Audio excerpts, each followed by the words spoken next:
అదే RTV app వార్తల్ని క్షణాల్లో చదివే అవకాశం ఉంటుంది. ఒక న్యూస్ పేపర్, ఒక టెలివిజన్ ఛానల్ మీ చేతుల్లో ఎప్పుడూ ఉంటాయి.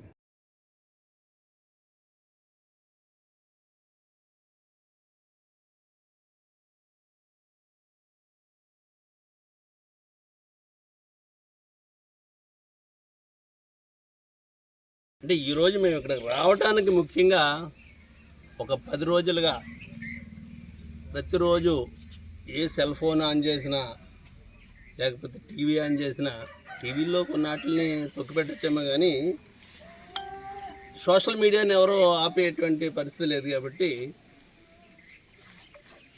వాళ్ళ యొక్క బాధ, ఆ జరిగినటువంటి మర్డర్ జరిగినటువంటి విధానం, ఏ విధంగా ఎంత క్రూరంగా ఈ మర్డర్ జరిగింది అనేటువంటిది వాట్సాప్లో చూస్తున్నాం. దాంట్లో ఇప్పుడు దాకా మాకు ఇక్కడికి వచ్చిన దాకా ఒక కన్ఫ్యూజ్ ఏంటంటే, ఇది వాళ్ళిద్దరూ స్నేహితులనో లేకపోతే ఒక పార్టీ అనో ఇంకోటనో చెప్తున్నారు. కొందరు సోషల్ మీడియాలో మాట్లాడేటప్పుడు 2 వర్గాల మధ్య జరిగినటువంటి గొడవలు చెప్తున్నారు.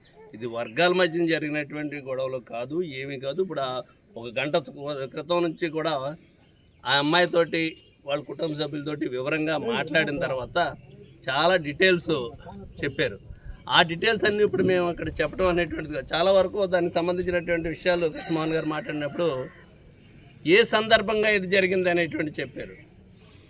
ఇది యాక్సిడెంట్ మాత్రం కాదు, మర్డర్ అనేటువంటిది ఖచ్చితంగా మేము చెప్పగలుగుతున్నాం.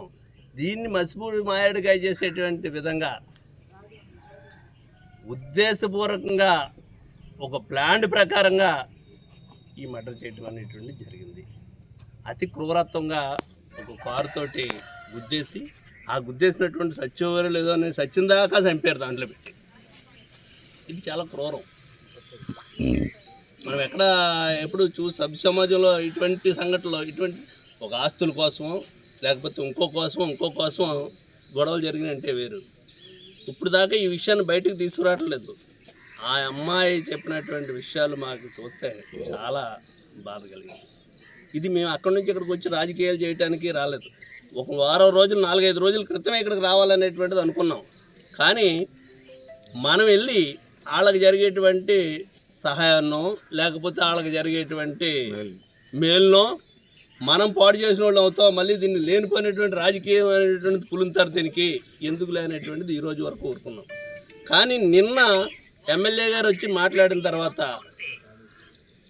కొన్ని విషయాలు చెప్పారు. అది యాక్సిడెంటు అనేటువంటిది ఆయన మాట్లాడినటువంటి వాట్సాప్లో ఆయన స్టేట్మెంట్ కూడా చూసాము. యాక్సిడెంట్ అనేటువంటిది చెప్పారు. తర్వాత వచ్చినటువంటి దాంట్లో చాలా క్రూరంగా చేశారనేటువంటిది కూడా చెప్పాడు ఆయన. అది విన్నాం. మేము ఇక్కడ కోరేది అది ఎక్కువ మాట్లాడదలుచుకోలేదు, ఎక్కువ చెప్పదలుచుకోలేదు. ఈ రాష్ట్రంలో ఉన్నటువంటి కాపు జాతి సిగ్గుపడేటువంటి విధంగా జరిగినటువంటి ఈ దుర్ఘటన. ఎందుకంటే ఈ ప్రాంతంలో ఇటువంటి సంఘటన జరిగితే చాలామంది ఈ రాష్ట్రంలో ఉన్నటువంటి కాపు నాయకులు, కాపు జేఏసీలు, లేకపోతే జనసేన అభిమానులు, అనేక మంది కాపు అభిమానులు అందరూ కూడా ఇక్కడికి రావటం, వాళ్ళని పరామర్శించడం, వాళ్ళకి మీకు బాసటగా ఉంటాం మేమనేటువంటిది చెప్పడం జరిగింది. ఈరోజు ప్రభుత్వం ఇచ్చే సహాయం కోసం వాళ్ళు ఎదురు చూసేటువంటి పరిస్థితులు ఉన్నప్పటికీ కూడా అవసరం అయితే లేదు.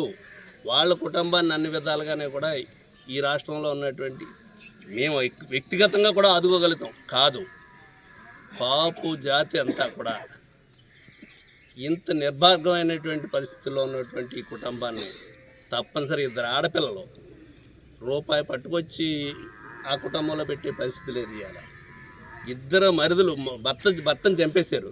2 మరుదులు ఇవాళ హాస్పిటల్లో కాళ్ళు చేతులు ఇరిగిపోయినటువంటి పరిస్థితులు ఉన్నారు. ఇక్కడ నుంచి వెళ్ళిన తర్వాత వాళ్ళని కూడా పలకరిస్తాం. శాశ్వతంగా అంగవైకల్యం అయ్యేటువంటి పరిస్థితులు అంటున్నారు. చూడాలి, హాస్పిటల్కి వెళ్ళిన తర్వాత చూద్దాం. అయితే ఇటువంటి పరిస్థితుల్లో 2 అమ్మాయిలు, ఆడపిల్లలు వాళ్ళ కుటుంబాన్ని పోషించడానికి కావాల్సినటువంటి ఏర్పాట్లు ఈ రాష్ట్రంలో ఉన్నటువంటి ప్రతి కాపు హృదయం నుంచి కూడా కదిలించి వాళ్ళందరూ ఎలాంటి వాళ్ళని ఆదుకోవటం కోసం దేహి అనేటువంటి పరిస్థితుల్లో ఈ కులం లేదు. ఒకప్పుడు ఉంటే ఉన్నదేమో, కానీ ఈరోజు ఉండేటువంటి పరిస్థితుల్లో చైతన్యం వచ్చిన తర్వాత ఆ పరిస్థితి అయితే కులానికి లేదు. తప్పనిసరిగా కుటుంబాన్ని అన్ని విధాలుగానే మేము ఆదుకుంటాం. కానీ జరిగినటువంటి ఈ దుర్మార్గానికి మాత్రం న్యాయం జరిగేటువంటి విధంగా మాత్రం ఉండాలి. ఏదో కేసు పెట్టాము, కేసు రిజిస్టర్ చేసాము, వాళ్ళు తీసుకెళ్ళి అరెస్ట్ చేశారు, వాళ్ళ తండ్రిని అరెస్ట్ చేశారు అనేటువంటి చెప్తున్నారు. ఆ కేసు అనేటువంటిది యాక్సిడెంట్ కేసు కాదు, మర్డర్. దీనికి కాజ్ ఆఫ్ మర్డర్ చేయడానికి గల కారణం వాళ్ళ భార్యని చెరబట్టాలి. ఒక దుర్మార్గమైనటువంటి వీళ్ళ యొక్క ఆర్థిక పరిస్థితిని దృష్టిలో పెట్టుకుని, వీళ్ళ బలహీనతను దృష్టిలో పెట్టుకుని 2 సంవత్సరాలుగా భయంకరంగా టార్చర్ పెట్టాడు ఆ అమ్మాయిని. ఇప్పుడు వరకు చెప్పలేదు. 1 గంట మీరే చూశారు మమ్మల్ని, మేము ఇప్పుడు లోపలికి వెళ్ళాము, ఇప్పుడు దాకా ఎందుకు వచ్చాము అనేటువంటి 1 గంట సుమారు నుంచి ఆ అమ్మాయి కన్నీళ్ళు పెట్టుకుంటూ జరిగినటువంటి విషయాలన్నీ కూడా మాకు చెప్పండి. దయచేసి కృష్ణమోహన్ గారు ఇక్కడ అనేక విషయాలు చెప్పాడు. దీంట్లో పవన్ కళ్యాణ్ గారు ఇక్కడ రావాలి అనేటువంటిది చెప్పి వాళ్ళ గోడు వినాలని చెప్పారు. నేను చిన్న సవరణ ఏంటంటే, దీనికి పవన్ కళ్యాణ్ గారు ఇక్కడికి వచ్చి దాన్ని లేనిపోయినటువంటి కోణంలో చూసి కంటే ఆయన అవకాశం ఇస్తే 1 వారం రోజుల్లో ఇంత బాధలో ఉన్నప్పటికీ కూడా ఆ పిల్లలను తీసుకుని మరిన్ని వీడియోస్ కోసం ఛానల్ ని సబ్స్క్రైబ్ చేయండి. లేటెస్ట్ అప్డేట్స్ కోసం వాట్సాప్ ఛానల్ ని ఫాలో అవ్వండి. ఆ లింక్ డిస్క్రిప్షన్ లో ఉంది.